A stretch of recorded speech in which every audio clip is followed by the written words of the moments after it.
Hello friends, how are you? I hope you all will be fine. तो जैसे कि आपको मैंने कल बताया था कि हम CUET का crash course free of cost लाने वाले हैं। तो आज वो समय ख़त्म होता है। तो आज मैं आपको बिज़नेस स्टडीज़ डोमेन के बारे में सबसे पहले बताऊंगा कि जो हमारे सब्जेक्ट्स होते हैं, सब्जेक्ट्स में हमारे पास बहुत सारे सब्जेक्ट्स हैं।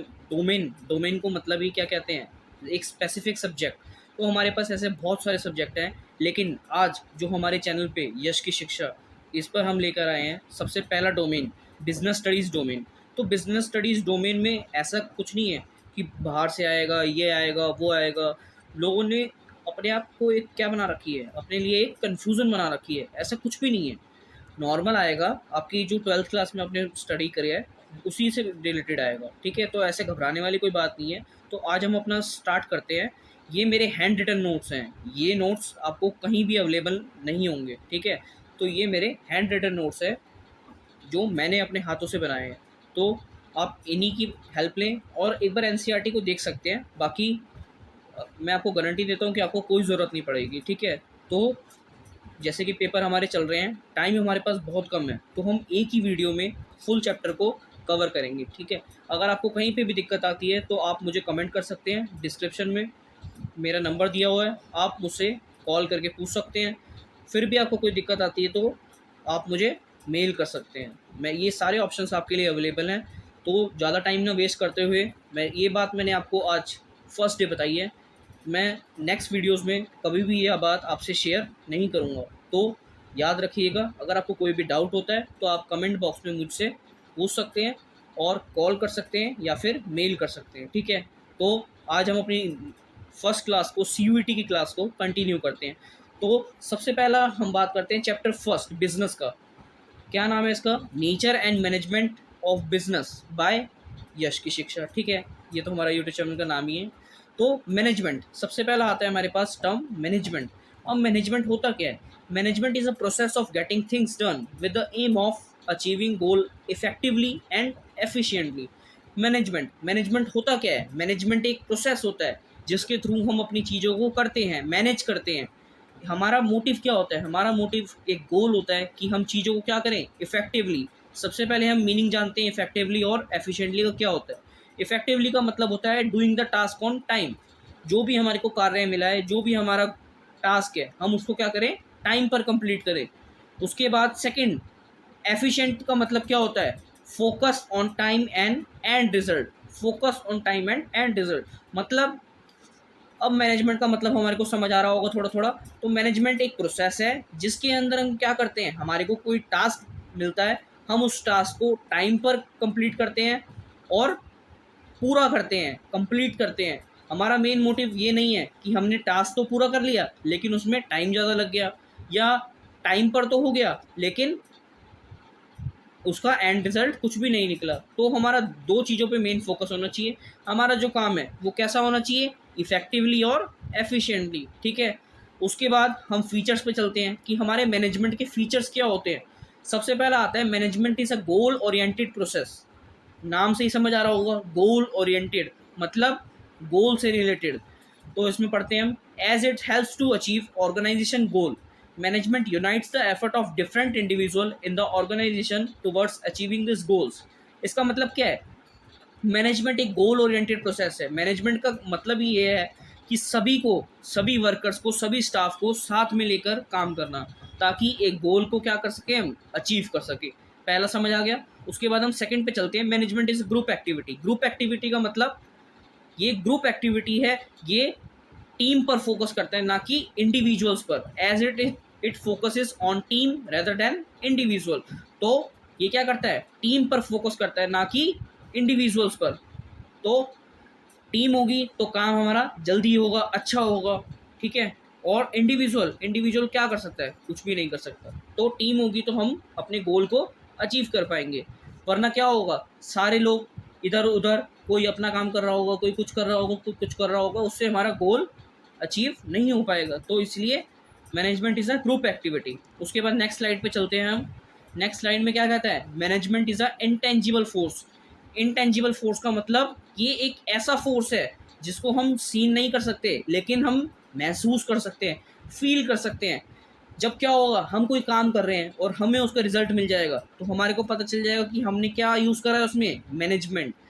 हमारे जब टारगेट अचीव हो जाएंगे, हमने जो प्लान बनाए हैं, हमने जो स्ट्रैटेजीज बनाई हैं, ठीक है, तो उसी के थ्रू हमारे को पता चल जाएगा कि हमारे टारगेट्स क्या हो चुके हैं, अब अचीव हो चुके हैं, और जो हमारे एम्प्लॉयज़ हैं वो भी क्या हैं, हैप्पी हैं। तो ये सारी चीज़ें होने के बाद कोई दिक्कत ही नहीं होगी, एम्प्लॉयज़ भी खुश और हम भी खुश। उसके बाद फोर्थ आता है management is all pervasive. Pervasive का मतलब यूनिवर्सल, परवेसिव का मतलब यूनिवर्सल। तो management is all pervasive as it is required in all organization, all departments and all level of management.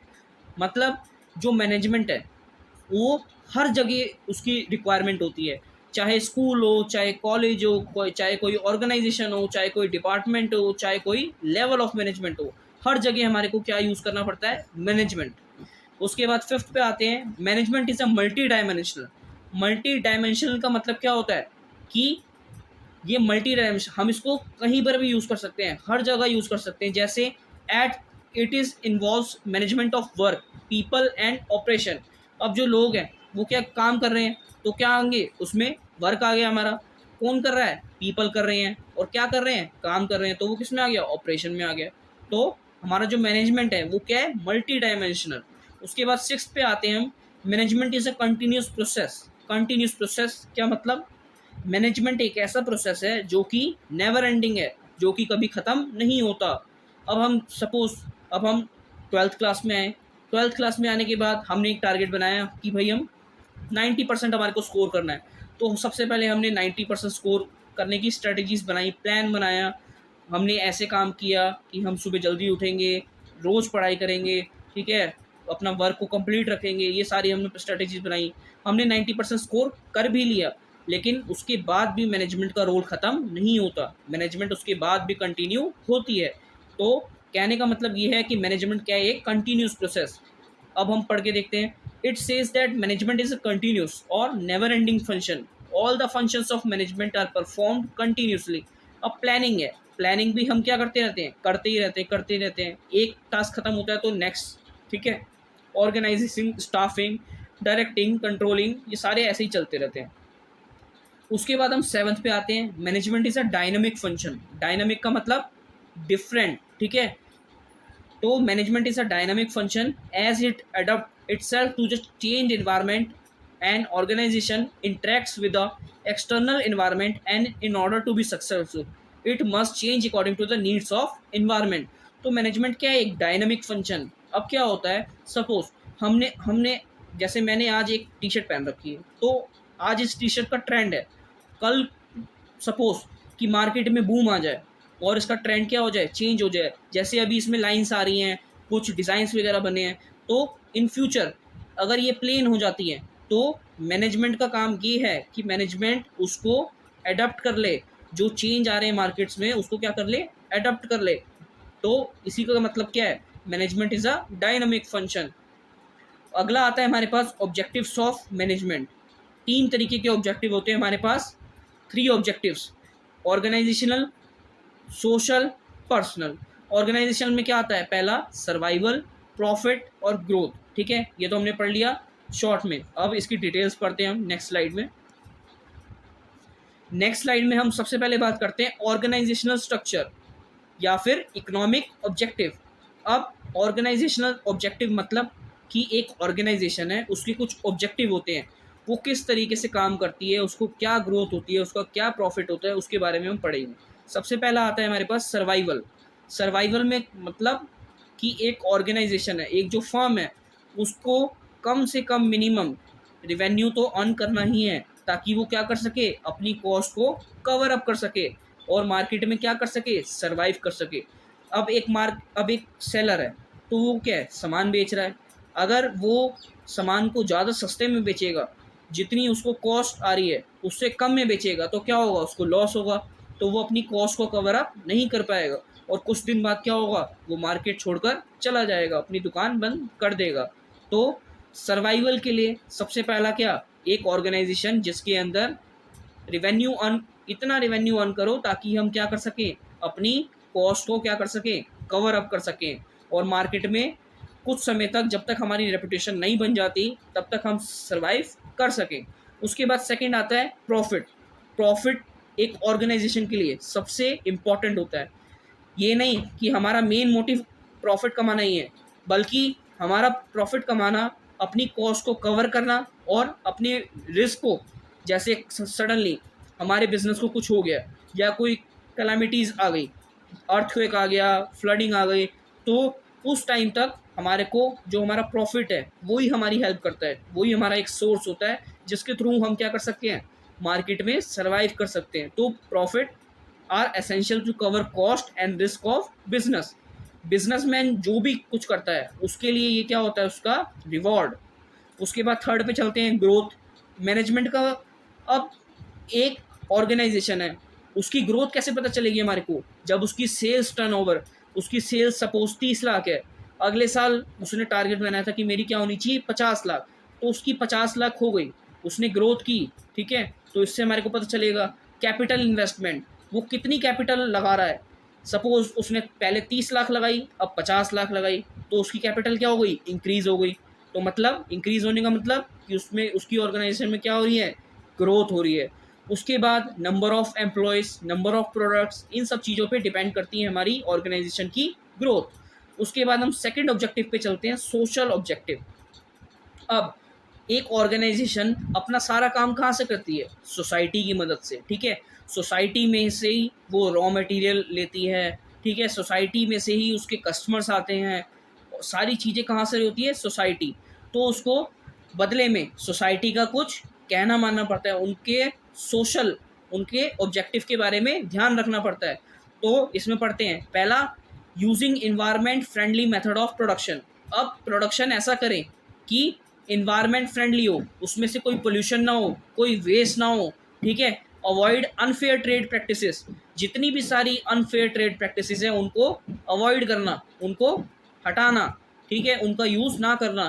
Provide employment generation, लोगों को, जितने भी वहाँ के लोग हैं उनके आसपास के, उनको एम्प्लॉयमेंट प्रोवाइड करना, ताकि वो भी आगे बढ़ सकें, ठीक है, ताकि हमारा क्या हो सके, सोशल ऑब्जेक्टिव भी पूरा हो सके। उसके बाद डोनेशन फंड्स इन एनजीओज।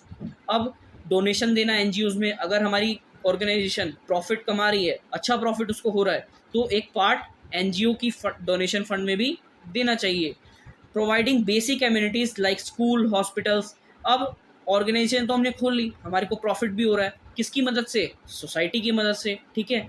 तो हमारे को उनको बदले में कुछ बेसिक एम्यूनिटीज़ प्रोवाइड करनी चाहिए, जैसे हमने एनजीओज बनवा दिए, स्कूल्स बना दिए, हॉस्पिटल्स बनवा दिए, ये सब चीज़ें, ठीक है। अब हम चलते हैं अपनी नेक्स्ट स्लाइड पे, थर्ड ऑब्जेक्टिव की तरफ।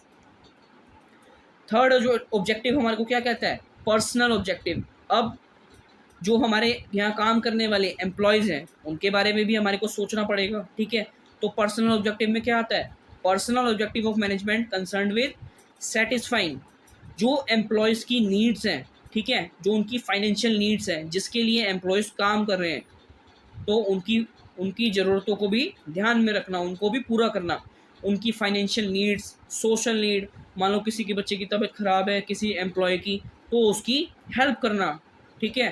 तो उनके सारे ऑब्जेक्टिव्स को भी ध्यान में रखना, उनको अच्छा सैलरी पैकेज देना, उनको ट्रेनिंग करवाना, अच्छी अच्छी वर्किंग अपॉर्चुनिटीज़ देना, ये सारी चीज़ें, ताकि एम्प्लॉयज़ खुश रहे और हमारा काम भी होता रहे। उसके बाद फोर्थ हमारे पास क्या आता है, importance and significance of management. अब मैनेजमेंट हमारे लिए क्यों ज़रूरी है, अभी तो हमने बात की ये काम होता है, ऐसे होता है, क्या क्या ऑब्जेक्टिव्स होते हैं ऑर्गेनाइजेशन के। अब हम बात करेंगे हमारे लिए मैनेजमेंट क्यों ज़रूरी है। फर्स्ट आता है, management helps in achieving group goals. Management ही है जिसकी मदद से हम अपने गोल्स को अचीव कर पाते हैं। अब हमने कोई प्लान ही नहीं बनाया, हम उस पर काम किए जा रहे हैं, हमारे को डायरेक्शन ही नहीं पता कि हमारे को कहाँ जाना है। अब हमने सोच लिया अभी मैं 12th में स्कोर करूँगा अच्छा, लेकिन हमारी उस तरीके से स्टडी नहीं है, ठीक है। हम सोच रहे हैं कल कर लूँगा, परसों कर लूँगा, तो इस तरीके से नहीं, एक प्लान बनाना पड़ता है। उस प्लान को अचीव करने के लिए मैनेजमेंट की रिक्वायरमेंट हमारे को पड़ती ही पड़ती है। तो फर्स्ट आता है, management helps in achieving group goals. हमारे गोल्स को अचीव करने में मैनेजमेंट हमारी हेल्प करता है। उसके बाद second, management increases efficiency. Management हमारी एफिशिएंसी को, हमारे काम करने की ताकत को क्या कर देता है, बढ़ा देता है, हमारी कॉस्ट को क्या कर देता है, रिड्यूस कर देता है, और हमारी प्रोडक्टिविटी को इंक्रीज़ कर देता है, हमारी प्रोडक्टिविटी को इंक्रीज़ कर देता है। हम जितनी अच्छी प्लानिंग करेंगे, जितनी अच्छी ऑर्गेनाइजेशन करेंगे, डायरेक्टिंग करेंगे, कंट्रोलिंग करेंगे, उतनी ही हमारी एफिशिएंसी बढ़ेगी। मैनेजमेंट हमारे पर्सनल ऑब्जेक्टिव को पूरा करने में भी हेल्प करता है। उसके बाद नेक्स्ट आता है हमारा, a manager motivate and led to his team in such a manner that individual manners are able to achieve personal goal while contributing to the overall organization goal. अब मतलब समझते हैं, एक जो मैनेजर है वो मोटिवेट कर रहा है और इस तरीके से कर रहा है अपनी टीम को, ताकि क्या हो, उसके ऑर्गेनाइजेशन के गोल भी अचीव हो जाए और जो एम्प्लॉयज़ हैं उनके अपने पर्सनल गोल्स भी क्या हो जाएं, अचीव हो जाएं। ठीक है, ताकि दोनों के ऑर्गेनाइजेशन और पर्सनल ऑब्जेक्टिव्स क्या हो जाएं, अचीव हो जाएं। उसके बाद हमारा नेक्स्ट पॉइंट क्या आता है, management helps in the development of society. Management help करता है हमारी सोसाइटी की भी डेवलपमेंट करने में। अब जिस सोसाइटी के अंदर सपोज बैकवर्ड सोसाइटी है, वहाँ पर एक ऑर्गेनाइजेशन आई, तो ऑर्गेनाइजेशन के आने से अगर उसकी रेपुटेशन अच्छी होती है, तो जो बैकवर्ड सोसाइटी है उसकी रेपुटेशन भी अच्छी होती है। उससे जो हमारे नियर बाय इन्वायरमेंट में जो बैड क्वालिटी के, पुअर क्वालिटी के जो प्रोडक्ट्स होते हैं, उनमें भी इम्प्रूवमेंट आती है। और हमारी ऑर्गेनाइजेशन क्या करती है, गुड क्वालिटी के प्रोडक्ट्स प्रोवाइड करती है, एम्प्लॉयमेंट अपॉर्चुनिटीज़ प्रोवाइड करती है, ये सारी चीज़ें। उसके बाद हमारा जो लास्ट पॉइंट आता है वो क्या है, management creates a dynamic organisation. अब जितनी भी सारी ऑर्गेनाइजेशन होती है वो क्या होती हैं, चेंजेस आते रहते हैं, उसके अंदर क्या आते रहते हैं, चेंजेस। तो हमारा मैनेजमेंट ही है जो क्या करता है, कॉप अप कर लेता है उन चेंजेस के साथ और उन चेंजेस को क्या कर लेता है, अडॉप्ट कर लेता है। It enables the organisation to adopt itself according to the change of need of environment. ठीक है, जितनी भी इन्वायरमेंट की ज़रूरत ही होती है, मान लो इन्वायरमेंट में कोई ट्रेंड चेंज हुआ, तो ऑर्गेनाइजेशन को भी वैसे ही चेंज करना होता है। उसके बाद हमारा टॉपिक आता है levels of management. Levels of management में क्या आते हैं, 3 तरीके के लेवल होते हैं, टॉप मैनेजमेंट, मिडल मैनेजमेंट और ऑपरेशनल मैनेजमेंट। टॉप मैनेजमेंट में क्या आता है, CEO, CMO, CFO, managing director, chairman, president, vice president, ये सारी चीज़ें। मिडल मैनेजमेंट में क्या आता है, HR manager, production manager, divisional manager. Operational में क्या आता है, फोरमैन, सुपरवाइजर्स। ठीक है, इसको क्या एक और नाम से बोल सकते हैं, सुपरवाइजरी मैनेजमेंट। नेक्स्ट स्लाइड की तरफ मूव ऑन करते हैं। तो इसमें सबसे पहला आता है हमारे पास टॉप मैनेजमेंट। टॉप मैनेजमेंट का जो सबसे ऊपर एम्प्लॉयज़ होते हैं, ठीक है, जो मैनेजर्स होते हैं, हेड्स होते हैं, उनका काम क्या होता है, सबसे पहला point, to formulate overall organisational goal and strategies for their achievement. जितनी भी सारी स्ट्रेटजीज होते हैं, जितने भी सारे मेन डिसीजंस होते हैं, वो कौन लेता है, हमारे टॉप मैनेजमेंट, हमारा टॉप मैनेजमेंट। उसके बाद second point, to coordinate the activities of different department. जितने भी सारे अलग अलग डिपार्टमेंट्स होते हैं, उनकी सारी एक्टिविटीज़ को कौन देखता है, top management. Third point, to be responsible for overall welfare and survival of the organisation. अगर ऑर्गेनाइजेशन में कोई भी दिक्कत आती है, अगर कोई भी दिक्कत आती है, तो उसके लिए कौन रिस्पॉन्सिबल होता है, टॉप लेवल मैनेजमेंट। ठीक है, उसके बाद हमारा लास्ट पॉइंट आता है इसमें, to analyse the business environment. Business environment को क्या करता है, एनालाइज करता है कि क्या क्या चेंजेस आ रहे हैं, किस तरीके का डिमांड चल रही है, किस तरीके की सप्लाई है, इन सारी चीज़ों को कौन मैनेज करता है, टॉप मैनेजमेंट।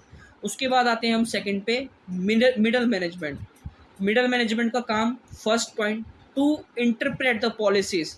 जितने भी सारे टॉप लेवल ऑफ मैनेजमेंट के जो एम्प्लॉयज़ हैं, पीपल हैं, मैनेजर्स हैं, उनको क्या करता है, इंटरप्रेट का मतलब छाटना, उनको देखता है, उनकी पॉलिसीज़ को फ्रेम करता है कि वो सही बनाई है या फिर नहीं। उसके बाद second point, to ensure that their department has necessary personnel. अब वो देखता है कि जो डिपार्टमेंट में टॉप लेवल मैनेजमेंट में ऐसा काम करने के लिए बोला है, तो उसके अंदर हमारा पर्सोनल मतलब एम्प्लॉय, वो एम्प्लॉय अवेलेबल है, वो इस काम को कर पाएगा, इस डिपार्टमेंट को देख पाएगा या नहीं। उसके बाद थर्ड पॉइंट आता है, टू मोटिवेट एम्प्लॉयज़। अब क्या करते हैं, मिडल मैनेजमेंट क्या करते हैं, मोटिवेट करते हैं, किसको, अपने से नीचे वाले एम्प्लॉयज़ को, ताकि वो क्या कर सकें, ज़्यादा से ज़्यादा प्रोडक्टिविटी गेन कर सकें। लास्ट पॉइंट क्या आता है, to assign necessary duties responsibilities to the employees. जितनी भी सारी ड्यूटीज़, रिस्पॉन्सिबिलिटीज़ एम्प्लॉयज़ को देनी होती है वो कौन करता है? Middle management. वो काम कौन करता है? Middle management. ठीक है, तो अब हम बात करते हैं अपने थर्ड टाइप की, जिसमें आता है ऑपरेशनल या फिर सुपरवाइजरी मैनेजमेंट। इसमें क्या होता है? फर्स्ट पॉइंट देखते हैं कि जो सुपरवाइजर्स होते हैं वो क्या करते हैं? डायरेक्ट एक्चुअल जो हमारी वर्कफोर्स होती है, जो काम कर रही होती है, ये उनको देखते हैं कि वो क्या काम कर रहे हैं, क्या नहीं। ठीक है, सेकेंड पॉइंट पे आते हैं, supervisors interact with actual workforce. अब क्या होता है, जो हमारी मिडल मैनेजमेंट होती है, जितने भी सारे इंस्ट्रक्शंस वो पास करती है, वो आगे सुपरवाइजरी मैनेजमेंट पास करती है किसको? एक्चुअल वर्कफोर्स को, जो काम कर रहे हैं एक्चुअली। उसके बाद थर्ड पॉइंट पे आते हैं हम, थ्रू देयर एफर्ट्स। अब इन्हीं के एफर्ट से जो हमारी क्वालिटी ऑफ आउटपुट होती है वो क्या होती है? मेंटेन रहती है। हमारा जो क्वालिटी होती है प्रोडक्ट की वो क्या रहती है? मेंटेन रहती है। और हमारा वेस्टेज क्या होता है? मिनिमाइज्ड, कम से कम होता है। उसके बाद नेक्स्ट स्लाइड पे हम मूव ऑन करते हैं। इसमें क्या आता है? Management science, arts and profession. अब देखते हैं किस तरीके से क्या है। सबसे पहला आता है मैनेजमेंट एज अ साइंस। इसमें पहला पॉइंट आता है सिस्टमेटाइज्ड बॉडी ऑफ नॉलेज। मतलब scientific principles are based on cause and effect relationship.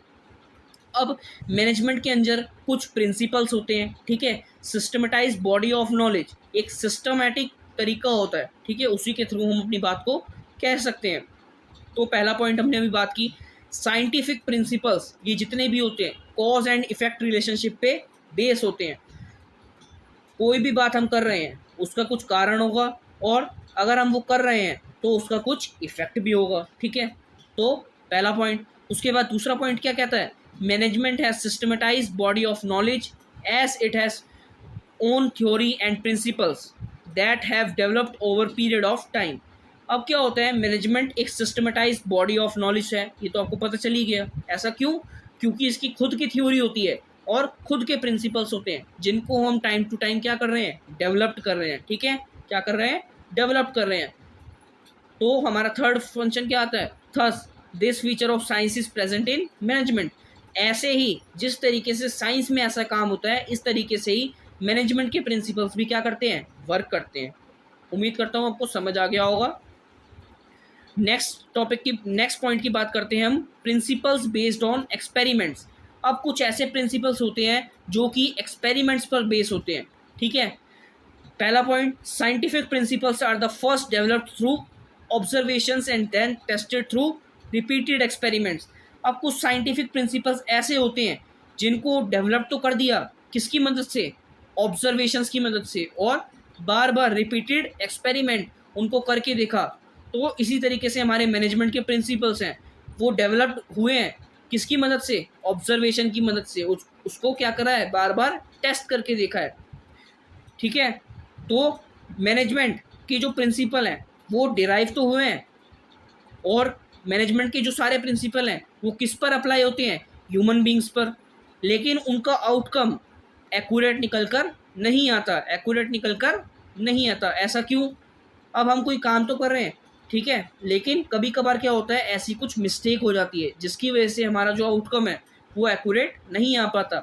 तो इसकी वजह से मैनेजमेंट को हम क्या बोल सकते हैं? In exact science. पूरी तरीके से ये साइंस में नहीं आता, हमारे जो मैनेजमेंट के प्रिंसिपल्स हैं।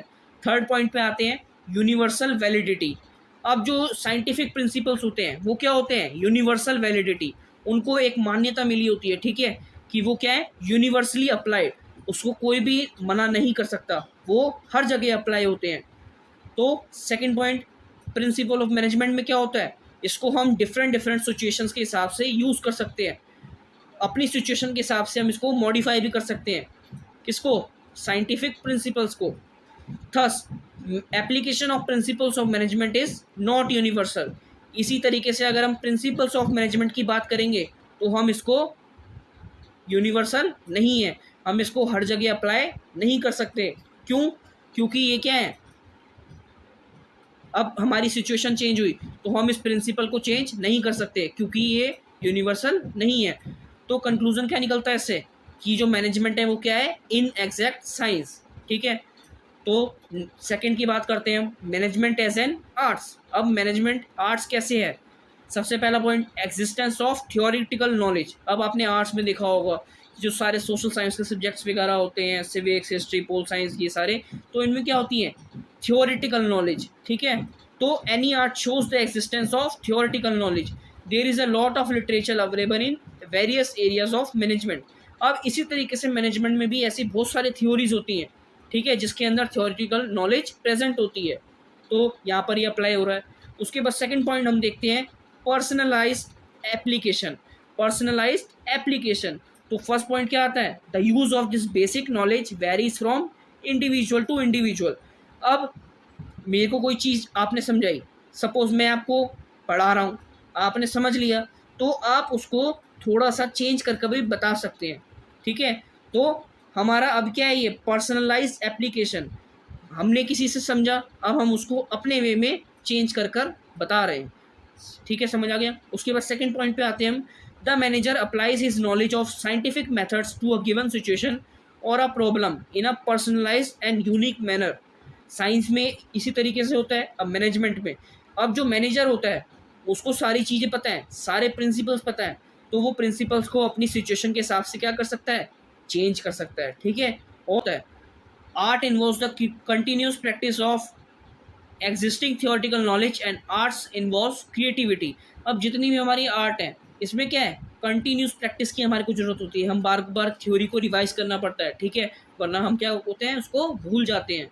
तो a manager gain experience through regular, इसी तरीके से जो हमारा मैनेजर है उसको एक्सपीरियंस भी रेगुलर प्रैक्टिस, जितनी ज़्यादा प्रैक्टिस करेगा उससे क्या होगा, उसका एक्सपीरियंस उतना बढ़ता चला जाएगा। तो कंक्लूजन क्या है, मैनेजमेंट क्या है, मैनेजमेंट को क्या बोल सकते हैं कि वो क्या है, एक आर्ट, क्योंकि इसने सारे फीचर्स जितने भी आर्ट के थे उसको सेटिस्फाई कर दिया, किसके किसके साथ, मैनेजमेंट के साथ। नेक्स्ट की बात करते हैं, last, management as a profession. अब मैनेजमेंट प्रोफेशन कैसे है, सबसे पहला well defined body of knowledge. अब इसमें क्या होता है, well defined body of knowledge, जैसे सेबी, ठीक है, इस तरीके से एक बॉडी ऑफ नॉलेज होती है। All the profession are based on a well defined body of knowledge, जितने भी सारे प्रोफेशन है वो इस वेल डिफाइंड बॉडी पर ही बेस होते हैं। इसी तरीके से जो हमारा मैनेजमेंट है वो भी एक प्रोफेशन की तरह है, जिसके अंदर अकाउंटिंग, मेडिकल, ये सारी well defined body of knowledge होती है। सॉरी, स्लाइड आगे मूव ऑन हो गई। तो मैनेजमेंट एक प्रोफेशन है, इसके अंदर क्या है, अकाउंटिंग, मेडिकल, ये सारी well defined body of knowledge है, और इसी के प्रिंसिपल के हिसाब से आगे काम होता है। तो फर्स्ट हमारा सेटिस्फाई हो गया।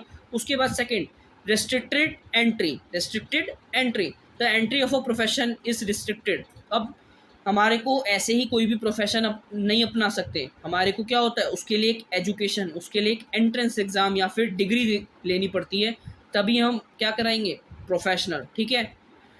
Second point, entry to a management institutes. अब एंट्री लेने के लिए हमारे को ऐसे इंस्टीट्यूट्स में जाना पड़ता है जैसे IIM, FMS, ठीक है, ये सारे किसके थ्रू होते हैं, एग्जामिनेशन के थ्रू, हमारे को उसके लिए क्या देना पड़ता है, एक exam.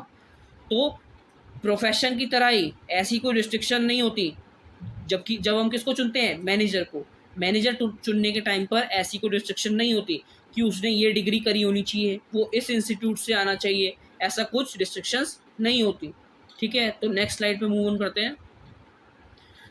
Profession association, professional association, पहला point, all profession are affiliated to professional association which regulates entry, grant certificate of practice. अब ये सारी क्या होती हैं, प्रोफेशनल एसोसिएशंस, वो जो क्या करती हैं, जब भी हमारा प्रोफेशनल डिग्री हमारे को मिल जाती है तो उसका एक सर्टिफिकेट मिलता है, जिसको बोलते हैं हम सर्टिफिकेट ऑफ प्रैक्टिस, ठीक है। उसी के थ्रू हम क्या कर सकते हैं, आगे काम कर सकते हैं। Last point, there are several associations of practising manager in India, जैसे AIMA, AIMA, but legally it is compulsory for managers to be members of it. Legal तरीके से कंपल्सरी होता है कि इसका मेंबर होना चाहिए इस एसोसिएशन का, लेकिन बहुत सारे लोग ऐसे होते हैं जो ऐसे ही मैनेजर को अपॉइंट कर लेते हैं विदाउट डिग्री। तो अब लास्ट उसके बाद पॉइंट आता है हमारा एथिकल कोड ऑफ कंडक्ट। इसमें पहला पॉइंट क्या आता है, एमा हैज़ लेट डाउन। अब इसके कुछ रूल्स एंड रेगुलेशंस होते हैं जो हमारे को क्या करने पड़ते हैं, फॉलो करने पड़ते हैं, but it's membership is not compulsory for manager. Manager को इसकी मेंबरशिप होने का कंपल्सरी नहीं है।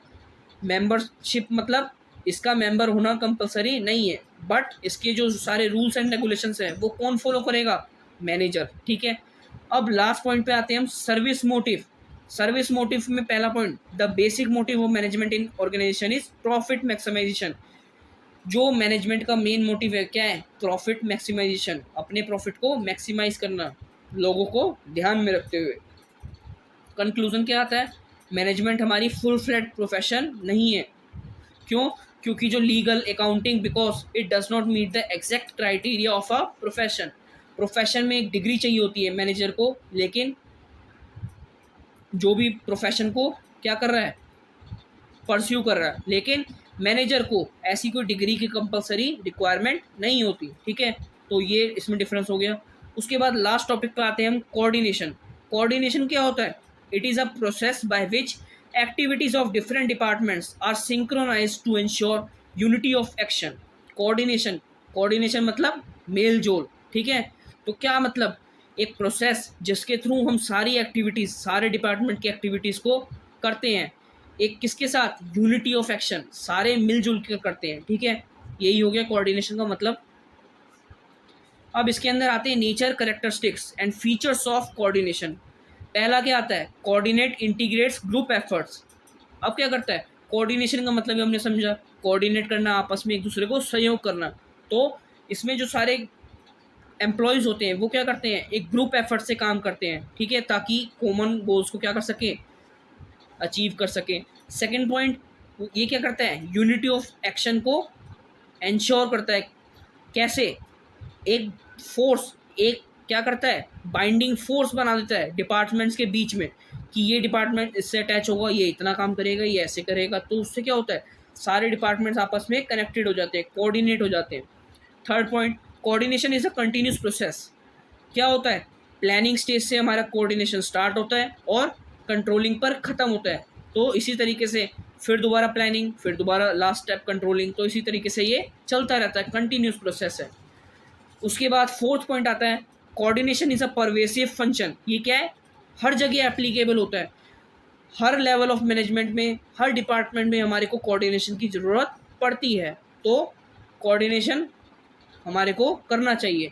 उसके बाद लास्ट पॉइंट आता है, coordination is a responsibility of all managers at the top level, middle and lower level. Coordination हम सबकी रिस्पॉन्सिबिलिटी है कि हम सबको अपने एम्प्लॉयज़ के साथ, अपने स्टाफ के साथ क्या करके रखना चाहिए? कोऑर्डिनेट करके रखना चाहिए, ठीक है, ताकि सब क्या कर सकें? एक कॉमन गोल को अचीव कर सकें। उसके बाद हमारा जो टॉपिक आता है, need and importance of coordination. सबसे पहला आता है ग्रोथ इन साइज। अब एक ऑर्गेनाइजेशन है, वो साइज में ग्रो कैसे कर रही है, उसमें कितने लोग काम कर रहे हैं, ये सारी हमारे को क्या बताती है? उसकी ग्रोथ। जब हम कोऑर्डिनेशन के साथ काम करेंगे तो ग्रोथ होना लाजमी है, ठीक है, ज़रूर होगी हमारी growth. Coordination is needed to integrate their efforts. तो कोऑर्डिनेशन की मदद से ही जो उनके एफर्ट्स होते हैं वो क्या होते हैं? इंटीग्रेट हो पाते हैं। Next slide. Functional differentiation. अब एक ऑर्गेनाइजेशन में अलग अलग डिपार्टमेंट्स होते हैं, अलग अलग सबका काम करने का तरीका होता है, पॉलिसीज़ होता है, तो उसको भी कोऑर्डिनेट करता है कौन? कोऑर्डिनेशन। तो इससे क्या हो सकता है? कभी कभार कन्फ्लिक्ट अराइज हो सकते हैं, लड़ाई झगड़ा हो सकता है, ठीक है। तो इन सब की एश्योरिटी कौन लेता है? कोऑर्डिनेशन। वो क्या करता है? हमेशा यूनिटी ऑफ एक्शन को बना कर रखता है। लास्ट हमारे पास पॉइंट क्या आता है? स्पेशलाइजेशन। अब जितनी भी मॉडर्न ऑर्गेनाइजेशन आ गई है उन सब में एक हायर डिग्री ऑफ स्पेशलाइजेशन की ज़रूरत होती है। कोऑर्डिनेशन को मदद से हम क्या कर सकते हैं? अपने सारे कन्फ्लिक्ट को क्या कर सकते हैं? एक स्पेशलिस्ट और मेंबर ऑफ ऑर्गेनाइजेशन के बीच से क्या कर सकते हैं? ख़त्म कर सकते हैं। कोऑर्डिनेशन का मेन मतलब है क्या? आपस में कोऑर्डिनेट करना, मिलजुल कर रहना, ठीक है। उसके बाद नेक्स्ट स्लाइड, ठीक है। आज के लिए इतना ही। Thanks to all of you. आज ये हमारी फर्स्ट क्लास थी, इसमें मैंने आपको सब सारा चीज़ पढ़ कर बताया। नेक्स्ट क्लास में मैं आपको ये नोट्स आपके पास होंगे, ठीक है, मैं इसमें डिस्क्रिप्शन में आपको उसका लिंक भी दे दूँगा। आपके पास ये नोट्स रहेंगे, आप इन नोट्स की हेल्प ले सकते हैं। नेक्स्ट टाइम से मैं इन नोट्स को दोबारा पढ़ूँगा नहीं, मैं इसको डायरेक्ट आपको समझाऊँगा, क्योंकि हमारे पास टाइम बहुत कम है। जैसे कि आप सभी के एग्ज़ाम्स चल रहे हैं, तो मैं आशा करता हूँ कि आप सभी को मेरी वीडियो से कुछ ना कुछ ज़रूर सीखने को मिलेगा। तो इस चैनल को ज़्यादा से ज़्यादा जितने भी CUET के एस्पिरेंट्स हैं उनके साथ शेयर करें, ताकि उनकी हेल्प हो पाए। ठीक है, तो आज के लिए इतना ही। Thank you to all of you.